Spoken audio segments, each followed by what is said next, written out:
Now, by looking at different types of learning available, we can mainly see 4 types. Actually, there are many others, but at least in basic level, we should, get familiarized with these 4 types. The first one, or the most common one, is called classification.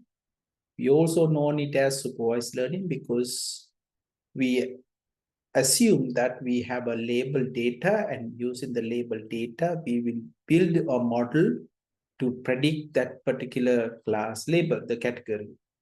So this is called classification. So this is well studied problem.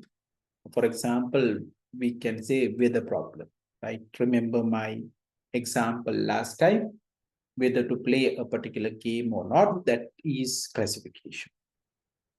Now that is direct. Then we have what we call association learning. Now, classification focus on a one particular class label, like in our previous case, whether problem, whether to play or not. But instead of focusing only just one class, if you're focusing on the associations between features, then this is known as association learning.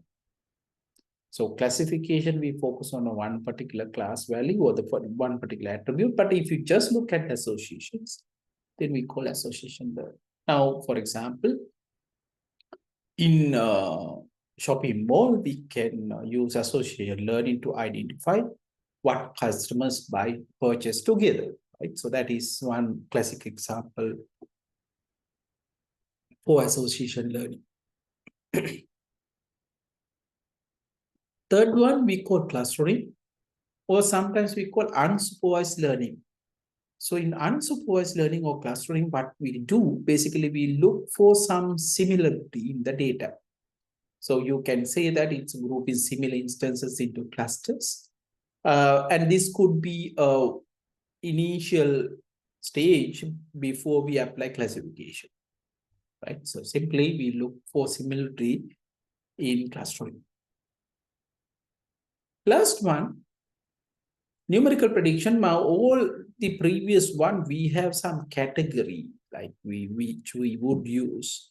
But if you have some numerical value instead of a label, then we call it as a numeric prediction, right? So basically, similar algorithms can be used to identify numerical quantity, right? So we can use numerical prediction to predict the numerical quantity. For example, our previous example on CPU performance is an example.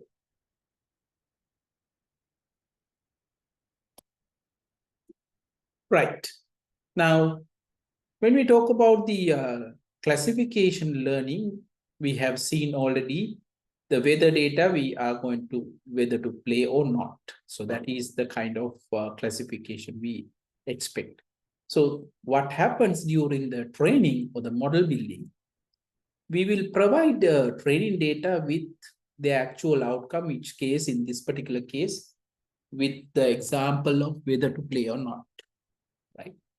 And the outcome is basically the class of the example. So how do you measure the success? So you can measure the success on the fresh data or new data or unseen data, which we case the class labels are known. In our case, we can take it as a test data.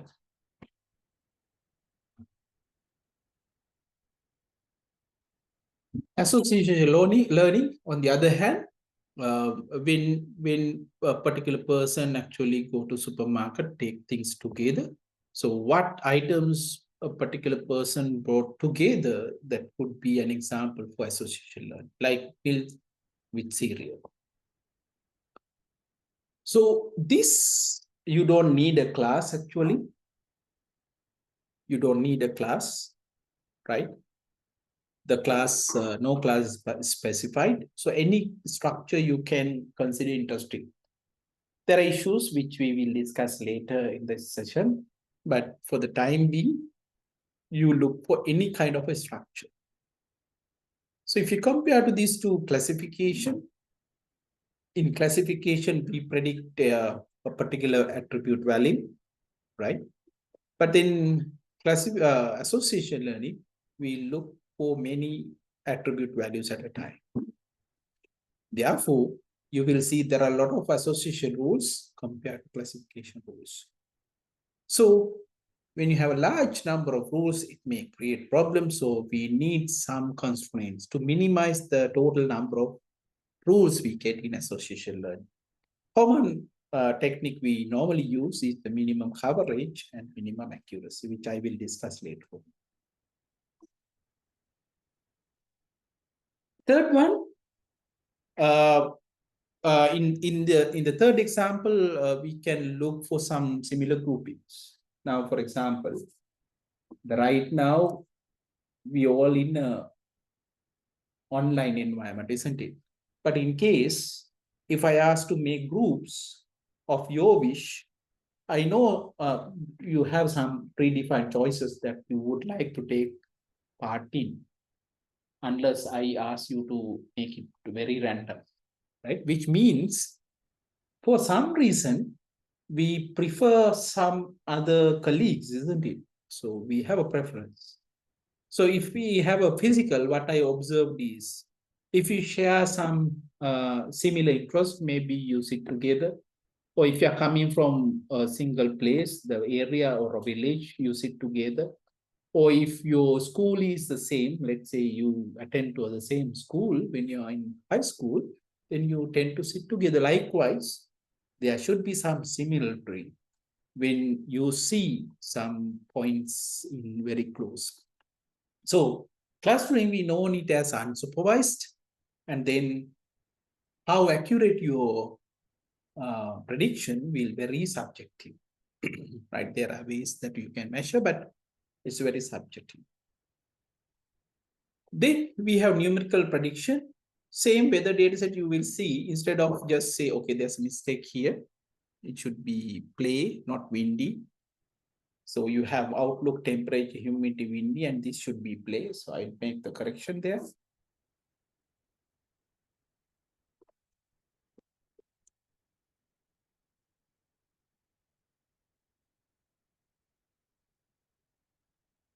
Right, so I make a note of this. So in this particular case, you see, instead of just say whether you are going to play or not, you put it here a number in minutes to say that, okay, you can play that many minutes, for example. So the first day, for example, you can play the game for 5 minutes. Whereas if you look at the last one, starting with rainy, mild, normal, force, so you can play like 40 minutes and so on. Right. So we got the very first four concepts. So very first four machine learning types.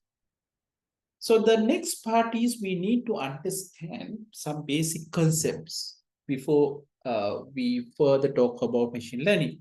Now, the main thing in machine learning or machine learning in practice is most of the time we try to identify some concepts to be learned, right? Now, for example, in play and not play, our toy problem with the data sets, the concepts that we want to understand is how do you decide whether to play that game or not? That's the concept that we look for. So there are many ways that you can actually extract this information within existing data. So some algorithms will give you in a form of rule set.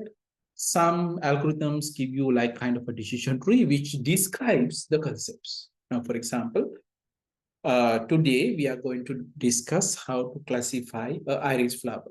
So iris flower has 3 different categories.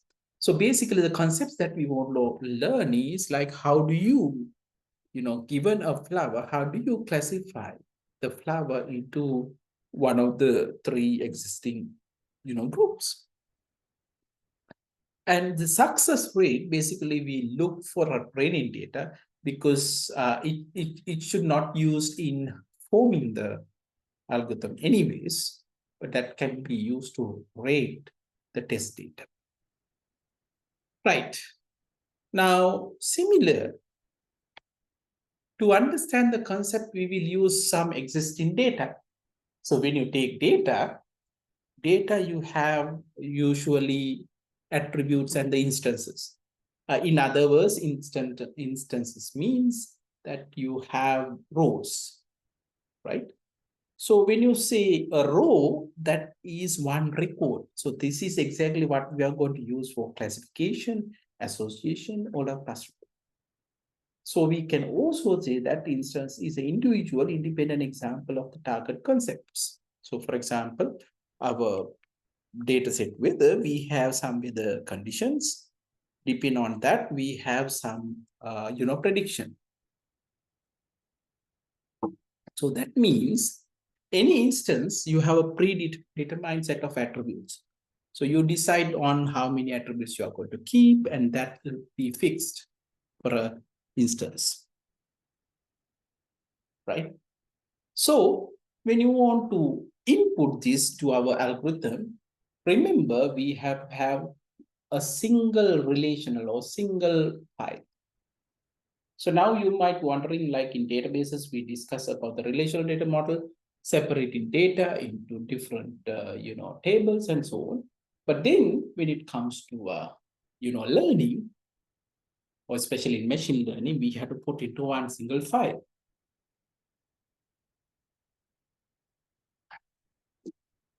Right.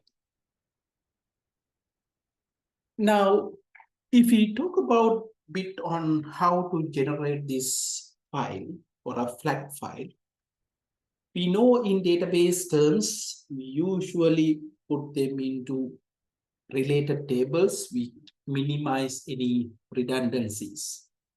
But the opposite is normally called denormalization. Like normalizing will be responsible for having several relations, but denormalization will get one single very large table, you might say, is called denormalization. Right? So ideally, what happens there, several relations you can join together to make a one single pattern. Right. But the problem, you have to be very careful about just, combine this, because sometimes, combining some existing data in different tables may create some erroneous details. Right? So that is one. Randika, your mic is on.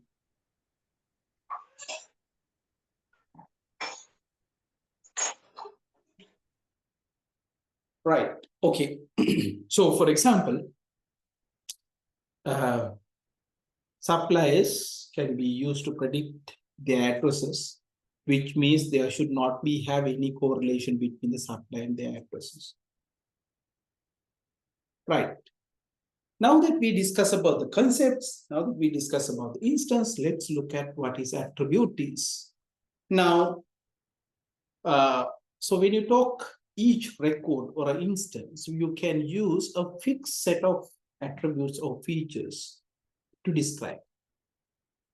But the number of attributes may vary, right? So what you can do is, in some cases, you can have irrelevant flag. Now, for example, now whether you are whether if we have attribute called, let's say, pregnant, whether you are a pregnant or not. So that is irrelevant for a male, isn't it? Right? So sometimes when we have a set of attributes, it might depend on another value. Right now, for example, if you have an attribute called spouse name, right?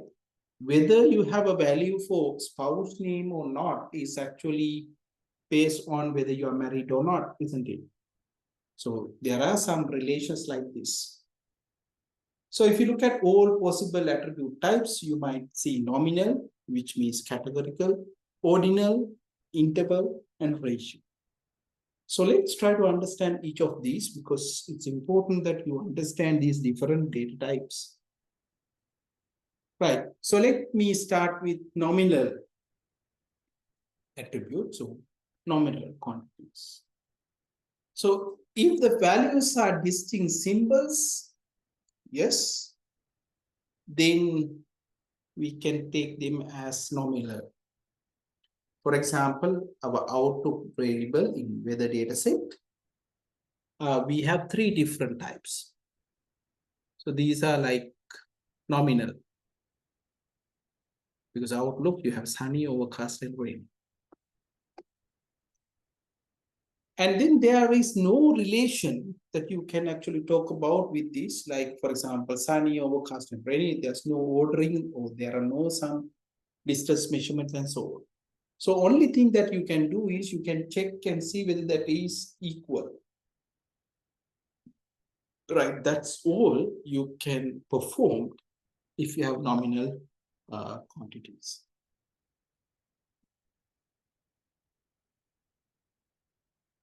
Right, the next one is called ordinal quantities. Now, ordinal means you have some order in when you take some attribute. Let's say you have a attribute called temperature, and temperature we have three different values like hot, mild, and cool.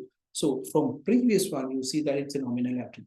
But not only that, in this particular case, there's an order, like hot is greater than, let's say, mild is greater than cool. Similarly, grade, we can have A is greater than B, B is greater than C, C is greater than W, and so on. You see, right? But only problem is you cannot think of addition or subtraction. It doesn't mean anything, right? So for example, we might be able to find some rules like this. If the temperature is less than hot, then you can play S, right? But the thing is, it's not very easy, right? So it's not straightforward. Just in case if you say, in this particular case, we have nominal and ordinal. They are not very straightforward, which means nominal you have defined categories, but ordinal we can identify some hierarchy.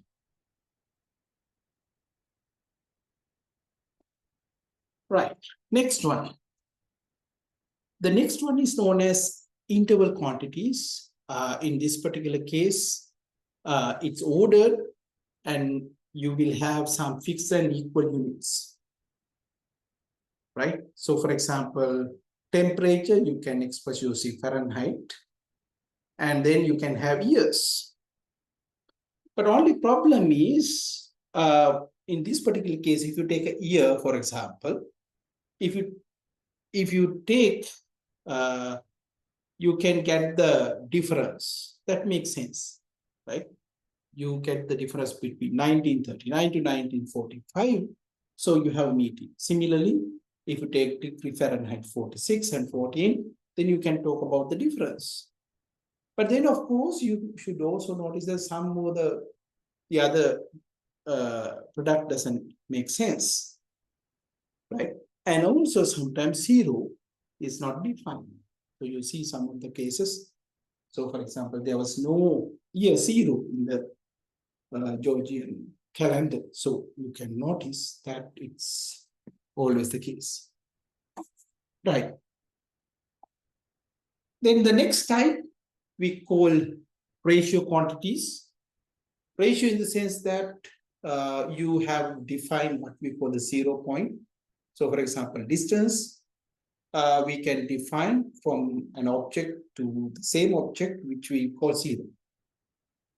And these quantities, you treat it as a real numbers, which means you can perform any mathematical operations you like.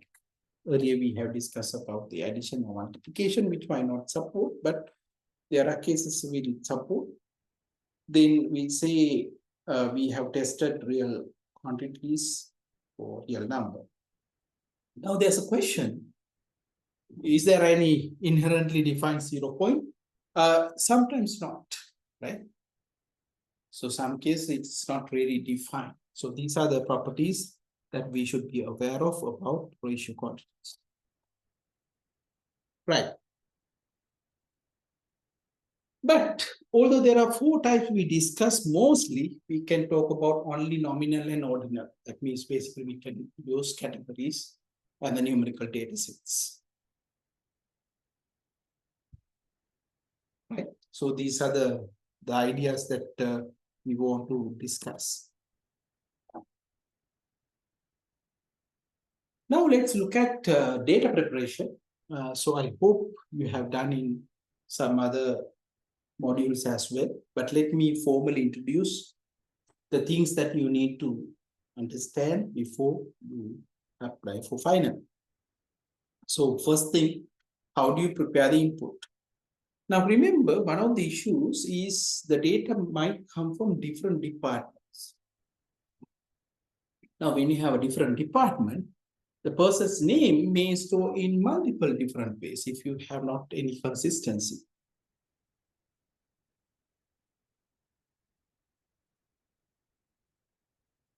So the difference includes, for example, styles of record keeping, conventions, time periods, data aggregation, primary keys, and also errors. So we need to use a lot of data management tasks. We need to assemble, integrate, or cleaning up the data. So which will lead to what we call the data warehouse. So this will provide a consistent point of that address.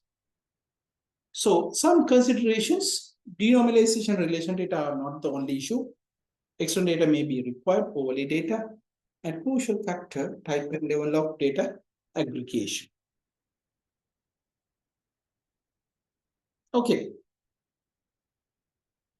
Now let's look at some pro examples. I have a few questions I want to add immediately in the chat. Yes, how many attributes are there?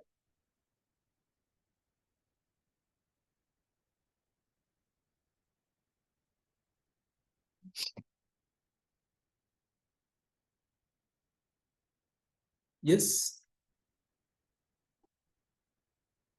So this is actually one of the examples developed by Ross Quinlan from Australia, and that actually used in the Wake-up. Right. Small discussion on missing data, right? Now, when you say something is missing, there might be some reasons behind it. So the first thing is you need to understand that. Okay.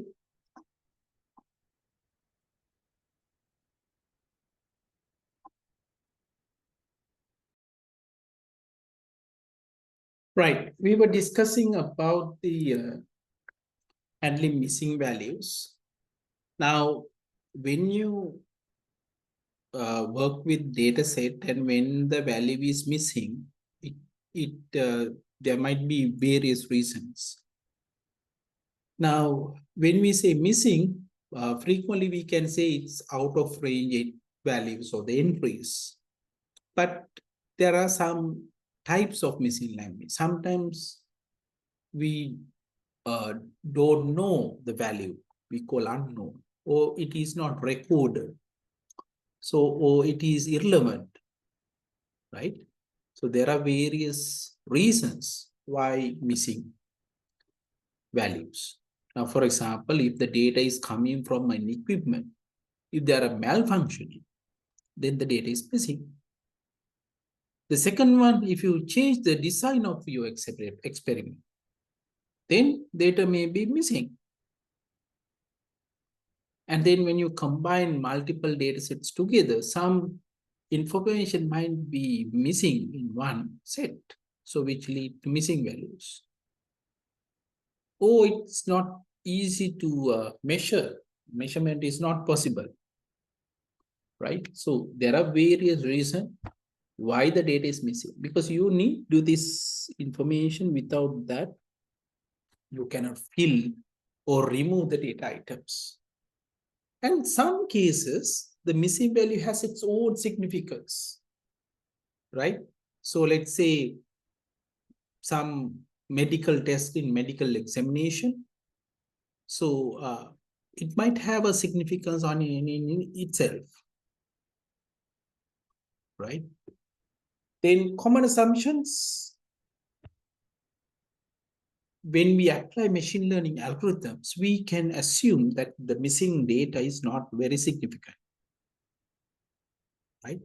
But when you're doing coding, you have to adapt or coded as an additional value. So these are like some of the things that you need to consider when we work with missing data.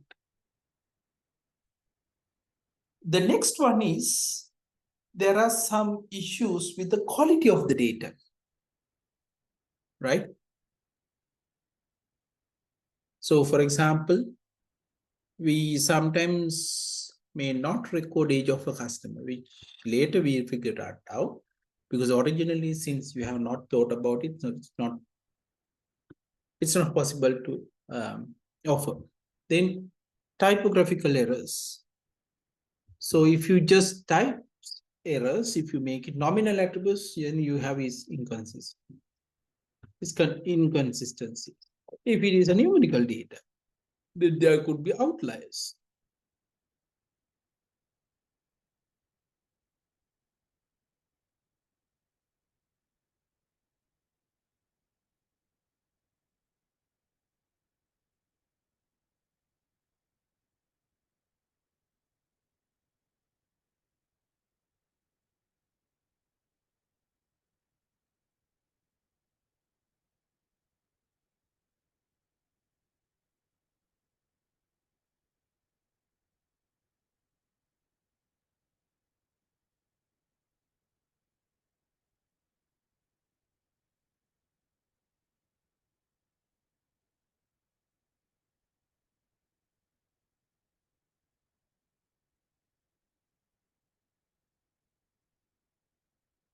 Right. Next one. Now, when we talk about the reason for missing data, we discussed that it has not been collected or it has not planned when you make the decision, right? Now, when you look at for some errors, for example, we know we have postal codes. And if you make a mistake there, that'll change the whole thing, right? And the other one is you might have duplicates or any other stale data. Therefore, when you work with the data, usually we prefer visualization, right? We prefer visualization. And the idea here is simple visualization are more useful. So for example, if you have a nominal attribute, which means the categories, then you can use histograms. For numeric attributes, you can use any outliers. If you have multidimensional data, you can go for 2D, even you can plan for 2-3.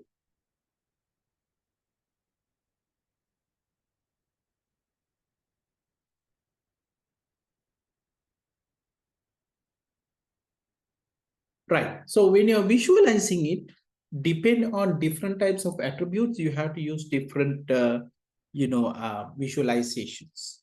So sometimes we might use even 2D and 3D. We can look for dependencies. Now, things like pair plot can be used to statistically see whether there's a dependency, especially in 2D plan. Right. The next one is always you should look for domain expert. Now, if you are not very familiar with the area, you cannot go ahead. You have to have somebody who's actually responsible or keen on this. And then let's say you have very large data sets. Nowadays, we have opportunity to create data, so we will have large data sets. So then you can actually get a sample. So if you too much, then maybe, yeah, you take it as a sample. Right. That's all what I have to discuss under input. Now let me move on to the next part, and we'll have a implementation. Right. The next part that I would like to discuss is some basic algorithms available under machine learning. Because before we apply, we need to understand what is going inside. So in this part, I will very briefly go through each of these basic algorithms. Right. Now here is the plan for my basic algorithm discussion. We'll talk about today's 0R and 1R, decision trees, then decision rules, nearest neighbor, and naive Bayes. So these are the paradigm of algorithms that we could use. Now, before we apply any algorithm, remember, it's always we should try with the simple techniques first. We normally call this in machine learning is simple algorithm often works very well. So instead of going for deep learning directly, maybe for a given problem, you can start with regression, for example, or simple decision tree, for example, right? Because these are the simple structures based on some assumptions. Now, for example, if you take 1R method, which I'm going to discuss after this, actually focus only on one particular attribute. So if you have hundreds of thousands of attributes, still we believe that one attribute is enough, which will give us very simple algorithm. And then all attributes equally and independently. For example, if you take classifiers such as naive Bayes, we have Bayes assumption that everything is equally contributing and independent, which we use Bayes rule for that. Then we can use a weighted linear combination, like in regression. You can have set of attributes, then you optimize weights so that you will have optimal separation.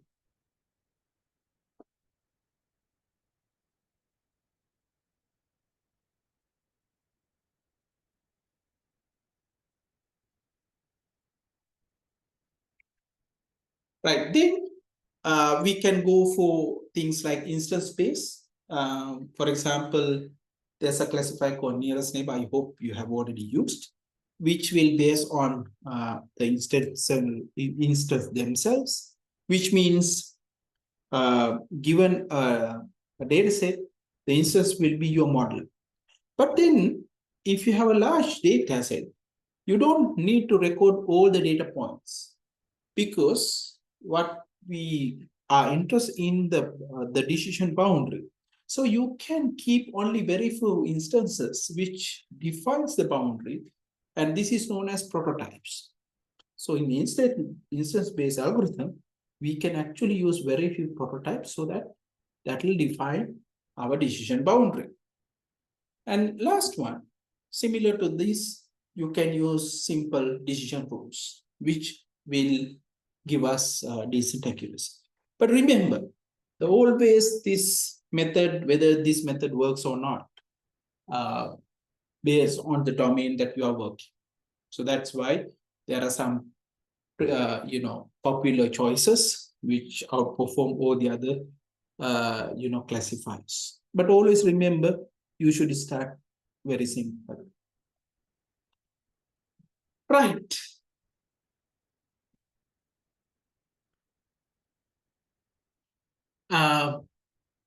Now, before we discuss anything, any algorithm, let's say we have this data set, right?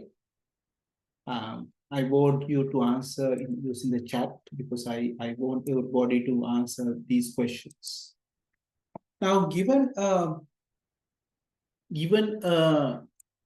data like this is our training data, let's say, and let's say we get a new data point, which we are supposed to decide whether to play or not, right?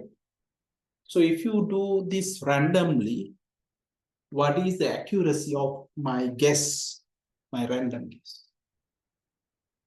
The question is, given this data set, given this various different weather conditions, let's say I want to decide whether to play on.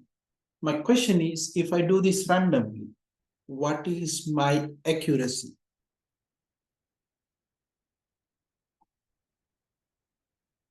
Yes. Chitaka?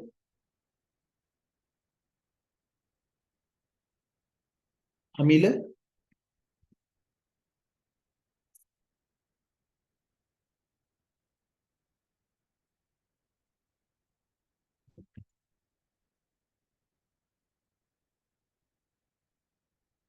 Okay, Akila gave me the correct answer. Yes, it's 50%, right?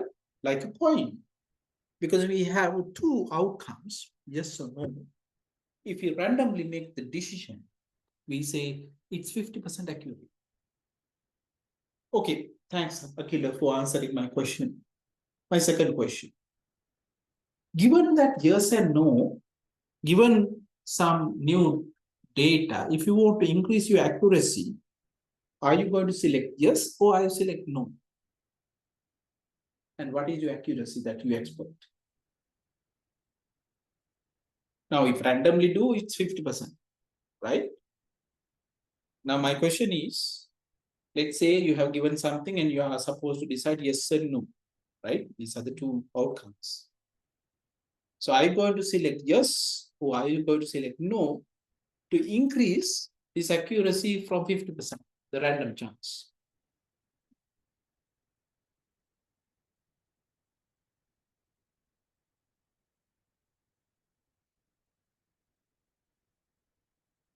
Yes, Kasu? Shehan, what do you think? If you decide randomly, it's 50%, right? Let's say I want to have better accuracy. Which one I should select? Now, earlier we discussed randomly selecting yes and no. Now, if you select yes and no, what is the percentage of accuracy you are getting based on the training?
Okay, let me give you like an answer. Now, if you look at only the play attribute, is it a fair distribution? Count the number of yes and no's. Is it a fair distribution? No. No, it's not, right? So which one you are going to select? Are you going to select yes or no based on the data we have? We don't know. No. Right? Now, altogether, we have 14 instances. Out of 14, we have 9 yeses and 5 no's. Right? What it means? So we have 9 yes instances and 5 no instances. Instead of random, which one we should have select? Is it yes or no? And what is your motivation? Dushan said no, and Erandi said yes. Others, what do you think? Should we select yes or should we select no to get more than 50%?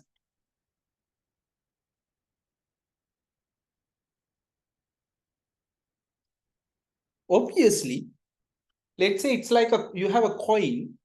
You did this 14 times and you notice that 9 instances, it will select one class, there are 5 instances, other class. Which one you are going to select if you want to increase the accuracy? Because you will go with the frequent one, isn't it? Because you see from the data, right? We have observed that there are 9 just instances compared to no instances. So you have more. Of course, you can go with 9, assuming that majority of the time you will get yes. So that is the motivation for one algorithm. This algorithm is known as zero, right? A very simple classifier. Let's say you have to decide on this, and if that is the case, right, you can simply look at the class distribution and you can go with the most frequent class, right? So in this particular case, most frequent class is yes class, and this is known as 0R. So 0R classifier means simply this will output majority class, right? So that's better than random. You see my point. Random is 50%, right? Remember? But if you go for 0R, you see you have more tendency to select yes compared to no. Right. So that's the very simple algorithm that you can think of. The second one that I would like to discuss is called 1R method. So 1R means it will learn single level decision tree, right? Single level decision tree, which means we have nodes, which attributes, and then we have branches, and then in leaves we have a classification, right? So let's try to understand this algorithm, how it works, the pseudocode, and then we'll do a simple exercise on just to understand how this algorithm works. Now, one thing is, in this algorithm 1R, the assumption we have is one attribute is enough to make the decision. So what we are going to decide here is we are trying to identify the best attribute to create this decision tree, right? So how do you create it? For each branch, you create for each attribute value. So for example, if you have Outlook, you can see, right? Outlook, you have 3 values, right? Outlook, we have sunny. Outlook, we have overcast. Outlook, we have rainy. Okay, obviously this is what you have if you just create one for Outlook. Okay, so the next one is, then each branch you assign the most frequent class, right? So what it means, so let me take, so I have Outlook, let me take this. I have Outlook, okay, I have Outlook. And then Outlook, we have different values. We have sunny, right? Then we have overcast, and we have rainy,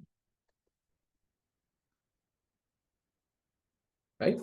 So these are the values we have. We have sunny, we have overcast, and we have rainy, right? We have, right, Outlook,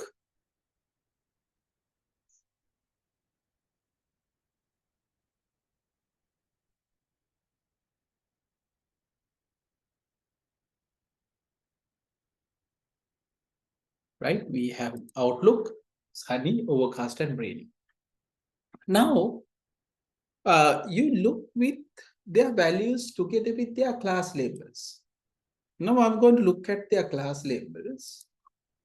How do you look at last label? We will count how many times the sun is there. We have 1, 2, 3, 4, 5, and together with the class label.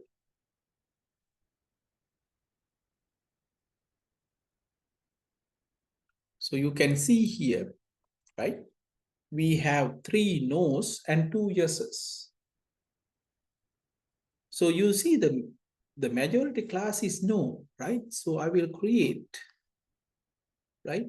I will create a rule, right, which says that the majority class, in this case, it's no for Sunny. Because majority is no, right? So that means if you do this like this, we know how many records we have, 5 out of 5, right?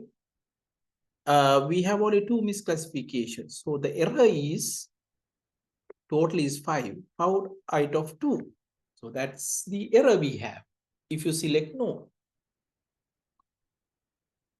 Right. Similarly, now let's look at overcast.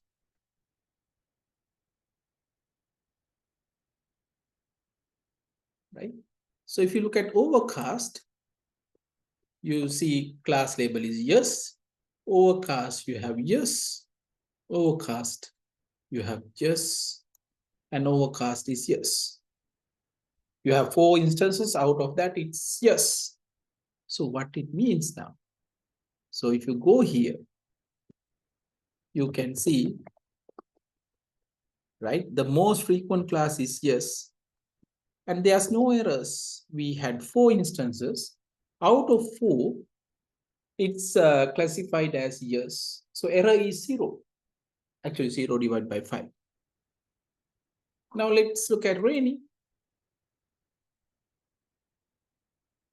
So if you look at the remaining, rainy, we have yes, rainy, yes, rainy, no, rainy, yes, right?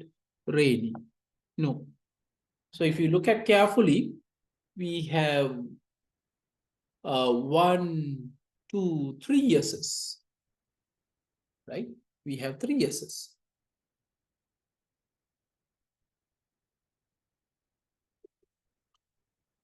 Again, yes, we have 3 yeses. That means error is 2 divided by 5.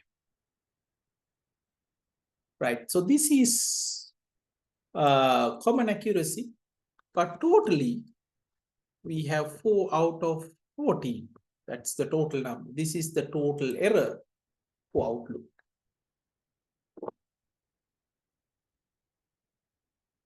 Right. Quick question. Can you follow the same for temperature? And can you tell me, right, what is the error rate, the final error rate for temperature?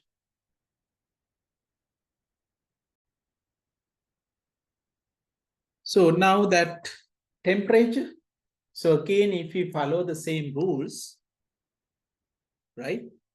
So what you need to do is basically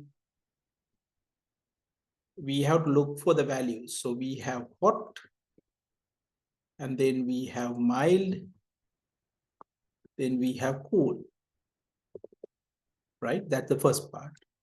Then you go with the most frequent value. So to find the most frequent value, you have to look for when is hot. What are the values? When is hot?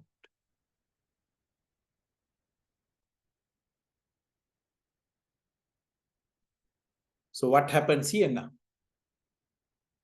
We have 2 no's and 2 yeses, not majority. So which means you have to select one of them as take as a majority. So what I'm going to do, so I'm going to get it as no. I will say it's no. And the error is we have totally 4 and 2 by 4. So this is the error rate. I will put a star here just to say that, okay, it's a tie, right? This could have been yes as well. Right. Can you tell me what is the value for mild then? Okay, thanks. Shehan worked on this and gave me the answer. For mild, you can use 1, 2, 3, 4, 5, 6. We have yes, no, yes, yes, yes, no. So obviously mild should be yes. Right. Now, if you look at mild again, we have yes, mild again, no, yes, yes, yes, no. So that means 2, right?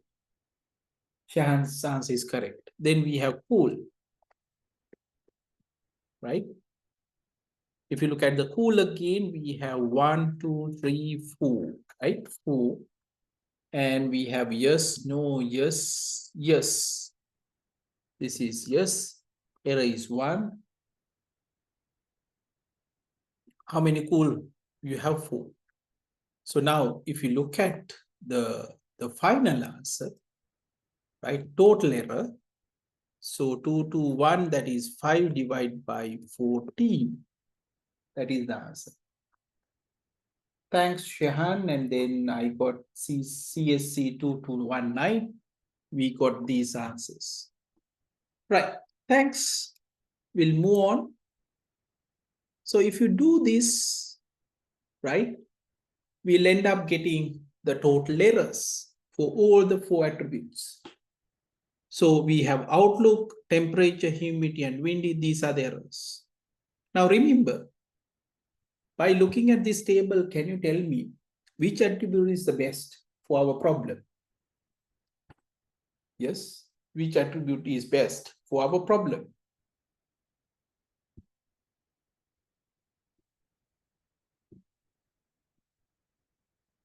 Is it outlook? Is it temperature? Is it humidity? Or is it windy?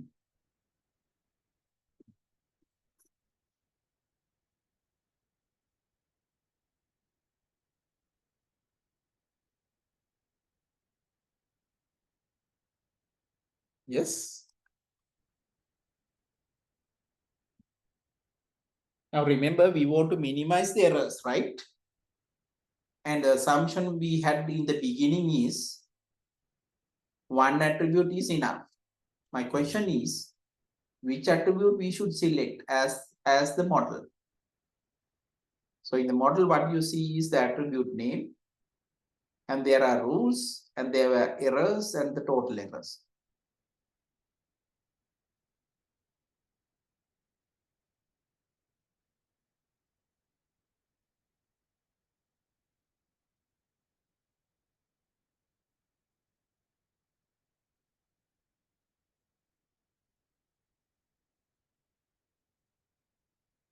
Right. Thanks.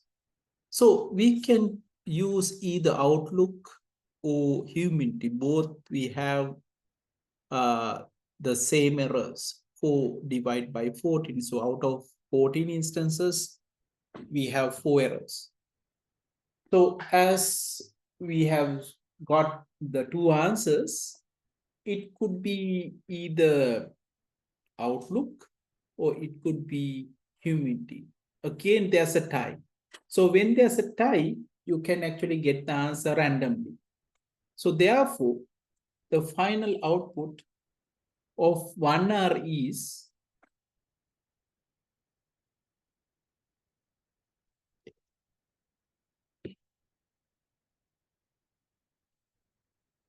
right. So what we could do is we select outlook as the outcome of this, right? So this is what we can do.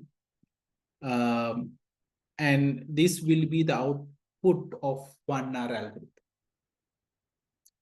So 1R, on the other hand, we'll take it as the outcome.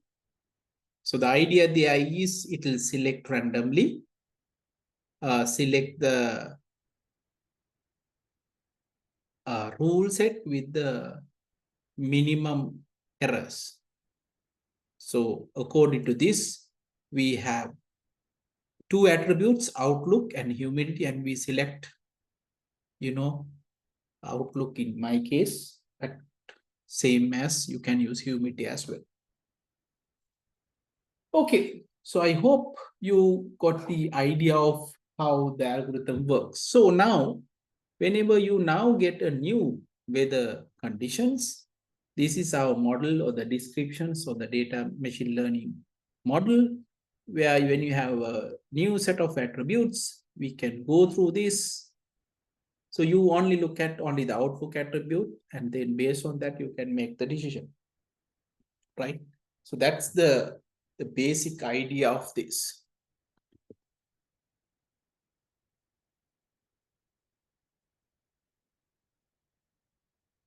Right.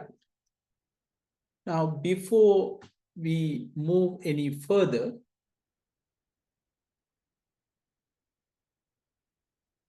right, we can see whether we could, implement this, right? Give me a second where I will explain the implementation of this one. So in this particular case, we discussed the implementation of 0R. 0R means the majority class. So this particular algorithm originally written in Java. So there will be a wrapper in Python, which can be called in Jupyter Notebook or Colabs. So simply in this particular case, we are going to access the 0R algorithm implement within Wake-up. And when you use that information with the dataset, it will say the outcome is yes. So which basically gets the most frequent class. Similarly, the second one is 1R algorithm. In case if you want to get the output for 1R, it will select Outlook, and then these are the three rules. In Outlook, if the value is sunny, then outcome is no. And overcast is yes, rainy is again yes, right? So this is the implementation. So that I'll discuss. I will give you the code so that you can also try. Okay. Now back to the note again. If I go back to the note, right? So we were discussing about how the 1R is used to find the play attribute. Now, remember the original implementation of this, we are using actually the nominal attribute. That means the categories, right? But then if you have numerical data, this is not possible. Why? We don't see any categories as such. So the point is we need to discretize. Discretize means you should identify attribute range of intervals, right? So we'll start looking at how we can do this.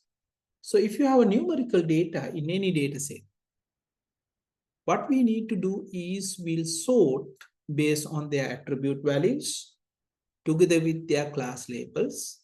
And when there's a change of class, we have to have breakpoint, right?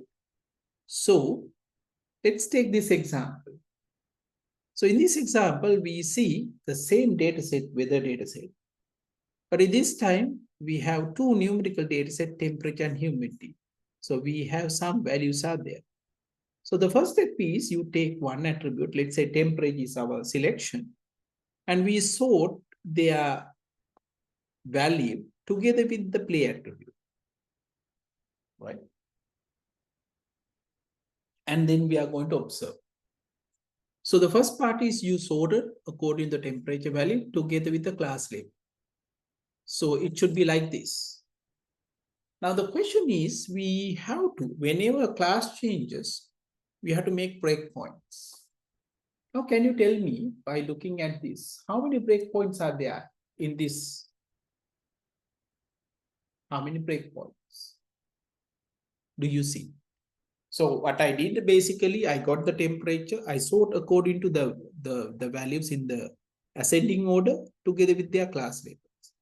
Now, the strategy that I'm going to follow is, whenever class changes, I'm going to put a breakpoint. My question for you is, how many breakpoints are there in this?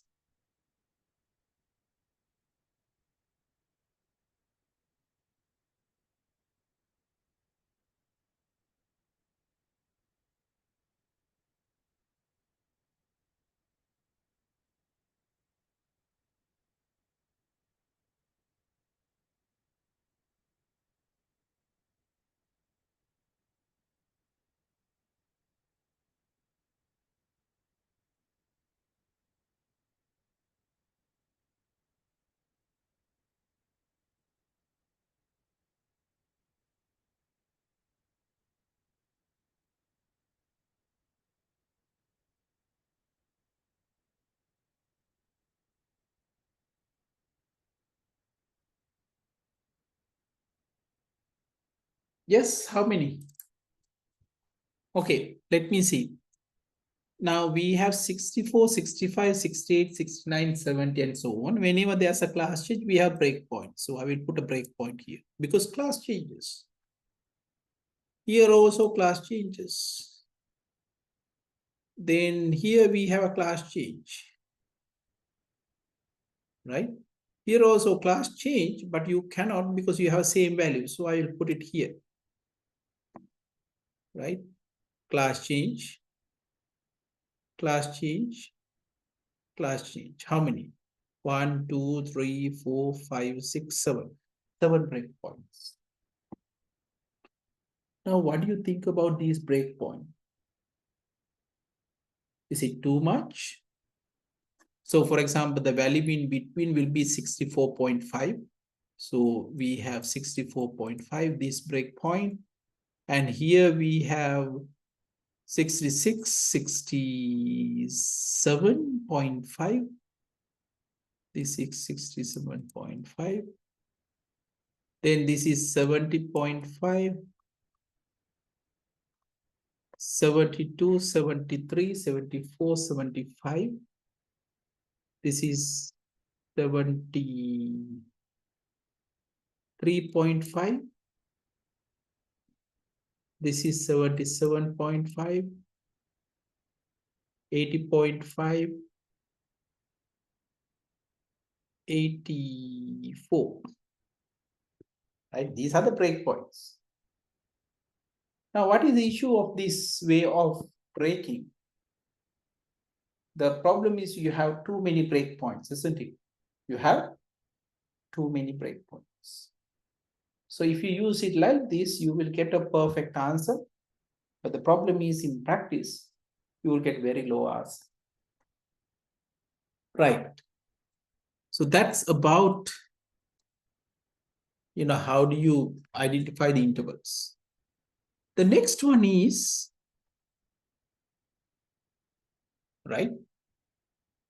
We have to enforce minimum number of instances in majority class per interval. So let me explain what it means. So we will say, before you put a breakpoint, you have to have at least 3 instances for majority class. So this time, when you're going to create it, you start from here, 1, yes, no breakpoint. But what about here? We have just said no breakpoint. And when you are here, okay, minimum is 3, right? So we can say, right? So this is 1 breakpoint.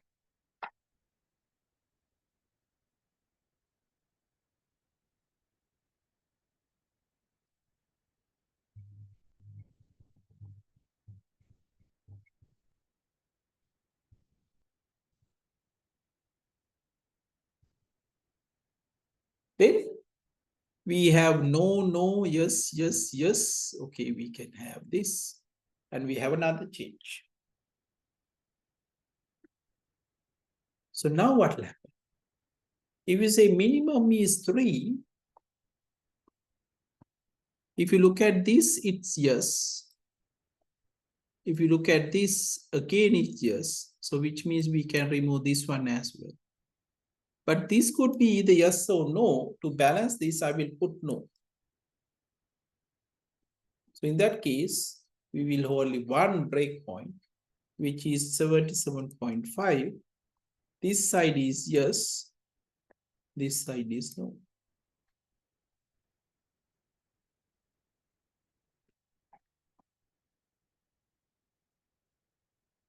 Right? This side is yes. This side is no. So the breakpoint is with 77.5. Okay, with that said, now we can modify the code.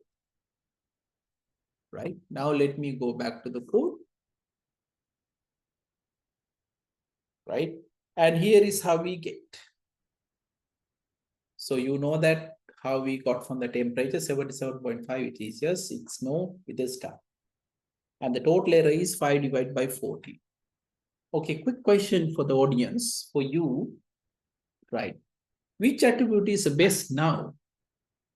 Which attributes are best for this problem?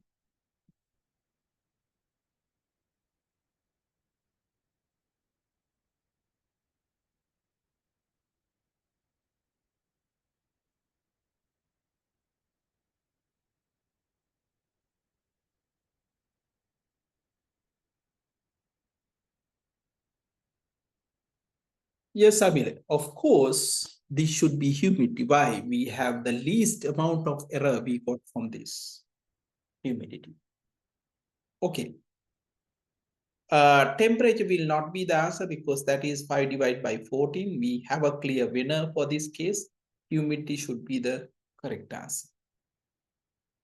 Right. Let's move on.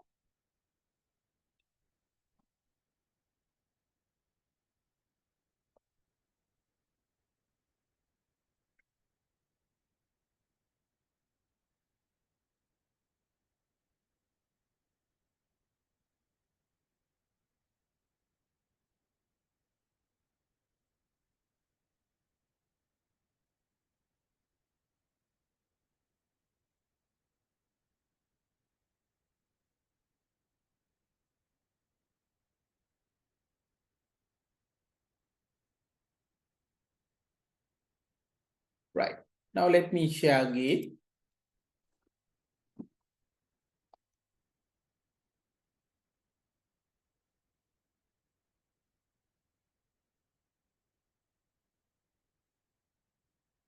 So in this example, you see we have the 4 attributes. Let me share the slides again. Right, we have 4 attributes. We have 2 numerical attributes. So when you have numerical attributes, we have to discretize this. And then we can find the total error. And we select the attribute with the least amount of error. And humidity is the answer. Right, now we have completed 2. My main method now I would like to discuss, that is decision trees. Right, so let's move on. Now, decision tree construction is similar to the previous one, but with slight change, because in previous one, we had only one attribute, right? And in this part, I would like to briefly discuss how we may generate decision tree. What are the criteria we can use, especially when you develop a decision tree. Now, if you look back how decision tree came into the picture, mainly there are commonly we use divide and conquer approach or top-down induction decision trees.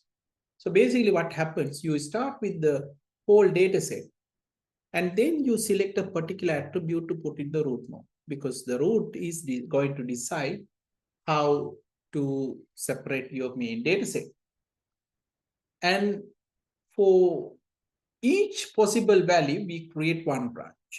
And then we repeat the process, same process with other attributes until you have same classification in the leaf nodes, right? So that's how we create a decision tree.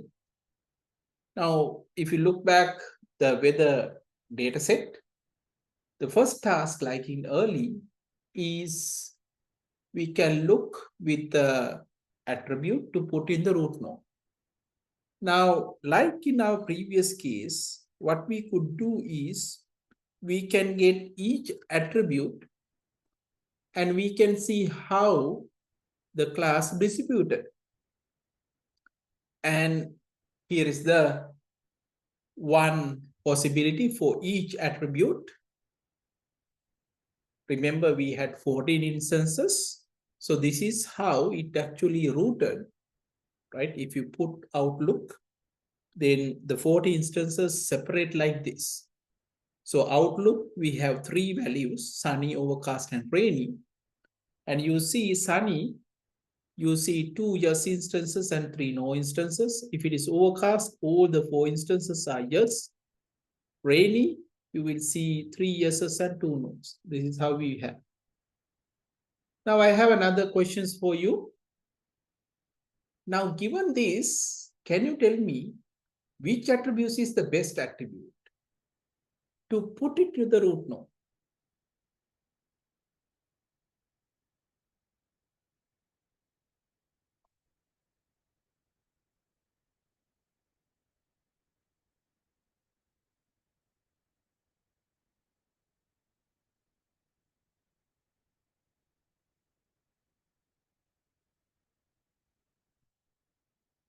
Yes?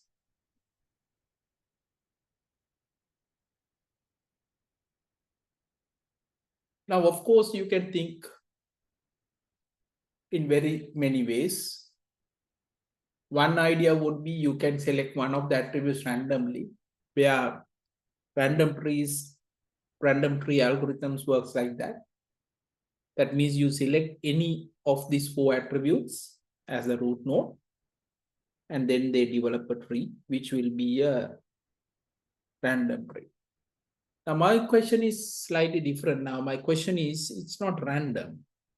Let's say you are going to pick a attribute based on something. I didn't say what the something is. Which attribute do you think is best to put in the root node? Is it outlook, temperature, humidity, or windy?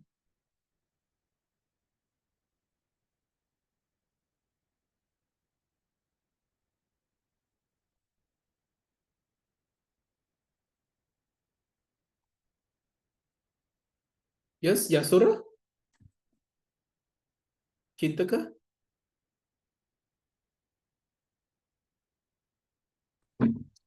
Temperature? Yes, one answer is temperature.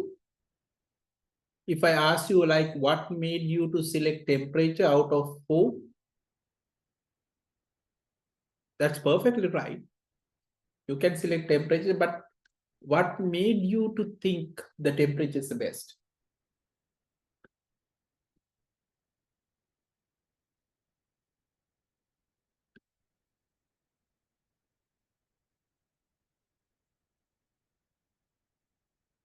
Any other answers?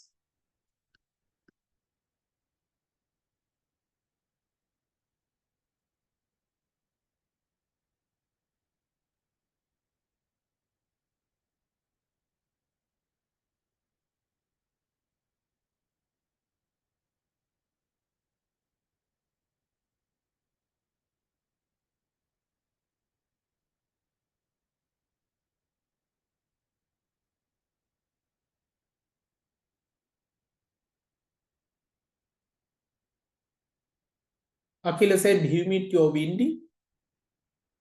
He said it's less complex because you have 2 branches. So as you can see, right, thanks for all your answers. Any of these attributes could be the root node based on what measurement we think, right? So in my case, I'm going to think on creating very simple decision tree because I told you in the beginning, simple algorithm works well. So let's see. Let's assume that I want to have a very simple decision tree. Now, by doing so, how do you create the simple decision tree is, if you can find out in some branches, we can stop. For example, if you take Outlook, you can see when Outlook is overcast, all the class labels are classified as yes. We can stop at this point. We don't need, it won't go anymore because it will stop. None of the other attributes, we don't have that, right? So because of this reason, assuming that I want simple decision trees, I can go for this. In that case, I can select Outlook and then I have to repeat the process. Now, when I say repeat the process, what it means, now this is a single value, so you don't have to be here, but you have to select other attributes for these 2 branches. So let's try to put other attributes here, assuming that I'm going to select Outlook. And I will give you the outcome as well, right? So in this figure, what you see here is For outlook attribute, when outlook is sunny, what happens if you put temperature, humidity, and windy? Assuming that you are going to go for very simple decision trees, which one do you think is the best? Is it A, is it B, or is it C?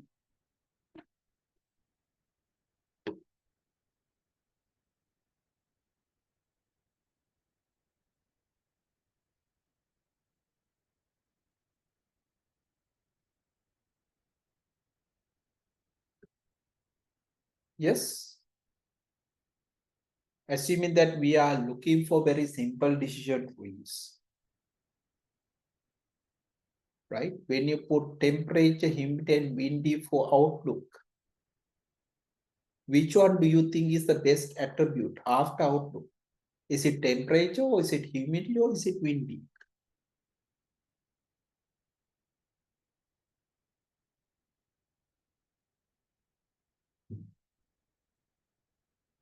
That's humid, right? Why?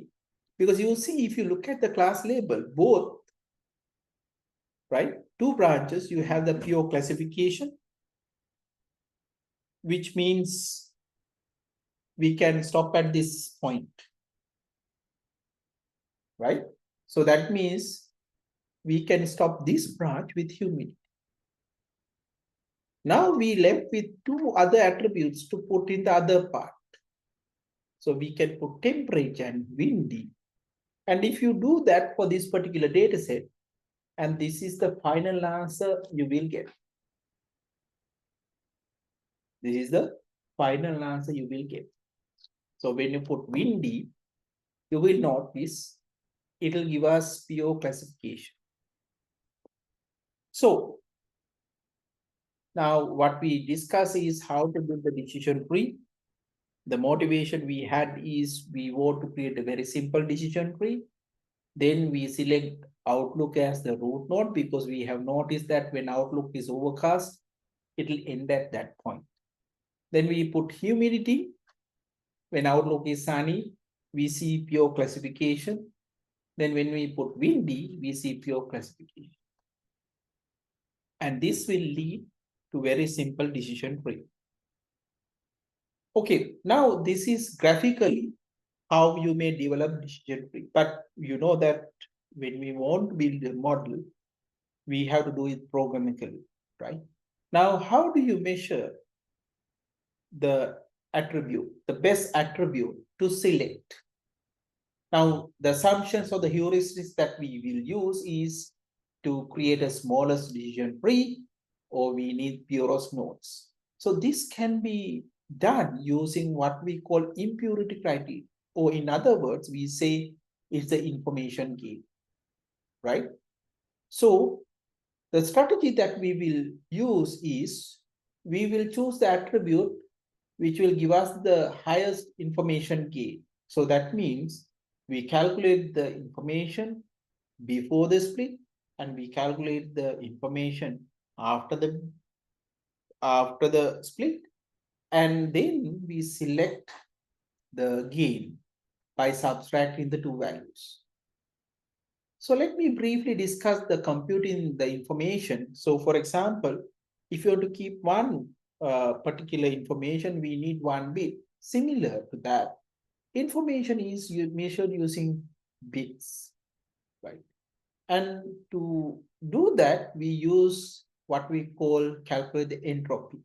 So entropy equation goes like this. And in this particular case, we have some probabilities, and with the entropy can be put into equation. For each probability, we will transform, let's say if it is P, into minus P log P. And for each probability, if you do that, this will give you what we call the entropy. Right. Now, to find out this, you sum it up for all the attributes, the P log P, and that will be the information, right, before you split. And the next what you do, for each branch, right, you are going to split. So let's say In this particular case, we are going to split our whole data set based on attribute A, and we calculate this information proportionately, right? And we'll get the information. So we'll get the information before this split, we'll get the information after the split, and the difference will give you the information. Right. Just to give you some idea like how to calculate the information gain for Sunny branch information. So we have 2 yes instances and 3 no instances for output is Sunny. So as a probabilities or portions, we can say the yes is 2 divided by 5, no is 3 divided by 5. So this is entropy as fractions. So we'll put into the log values minus p log p minus p log p. And if you put into a calculator, you will get, before you split the branch, you will have 0.971 bits of information.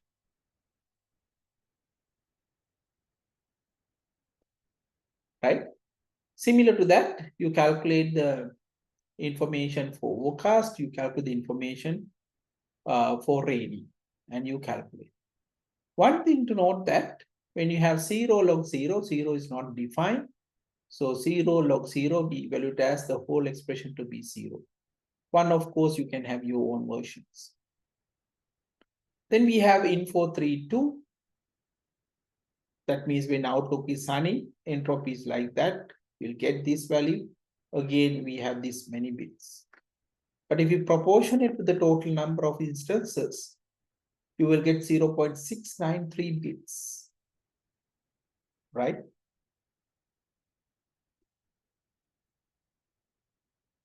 So to find the gain of the outlook, if you calculate the information before the split, before you have 9 yes instances and 5 no instances, and then you subtract info. This is the first branch. Outlook is sunny, overcast, and rainy. And then you, by subtracting, you will get this many bits.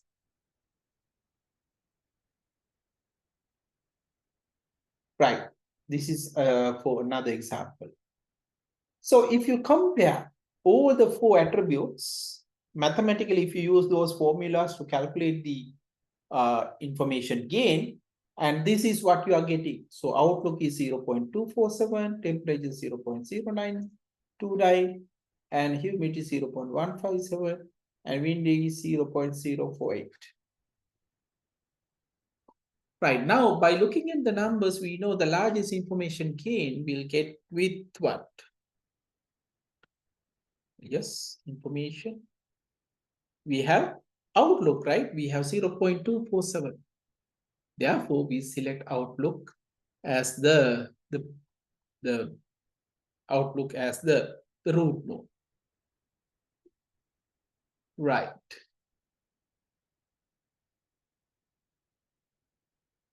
There are many others measurements like this. But one thing is actually commonly used is called Gini index. So if you're using scikit-learn, for example, Gini is the one we use, right, to calculate the value, right? This is same as our previous discussion, calculating information gain. So we calculate the Gini before the split and the after partitioning, and then the difference will give us the what we call the reduction of impurity, and that will give you a different ways of generating decision tree. Okay, to sum it up my discussion for today, so we can actually use decision tree to create a decision tree structure, and then we can use many measurements like information gain, and also Guineas are some examples. Right.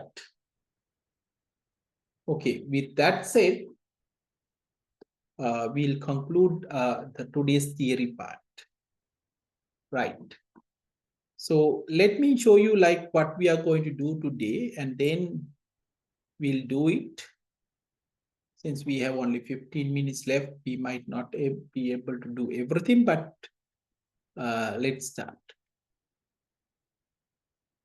Right, I want you to open a Colab environment.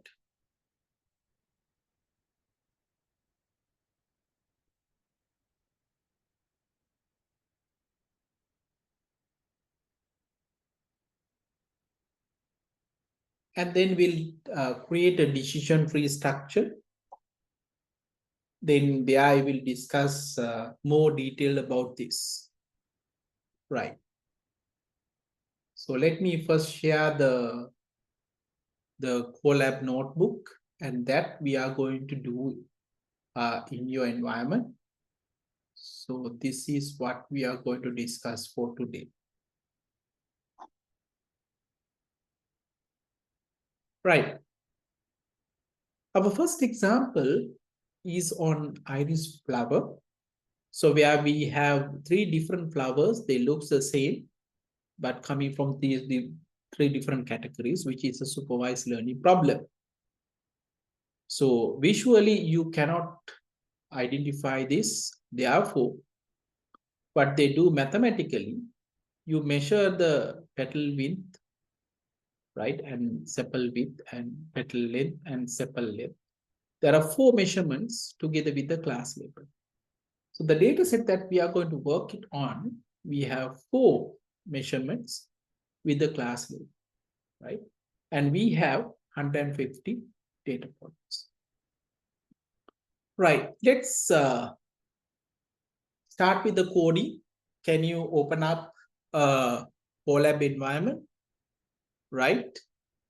And just type these libraries. I'm using NumPy, scikit-learn, and matplotlib library for visualization. And to load the dataset, we use datasets.load iris, which will load the iris dataset. Let's name it as iris, and let's print it. Okay, if you finish, just let me know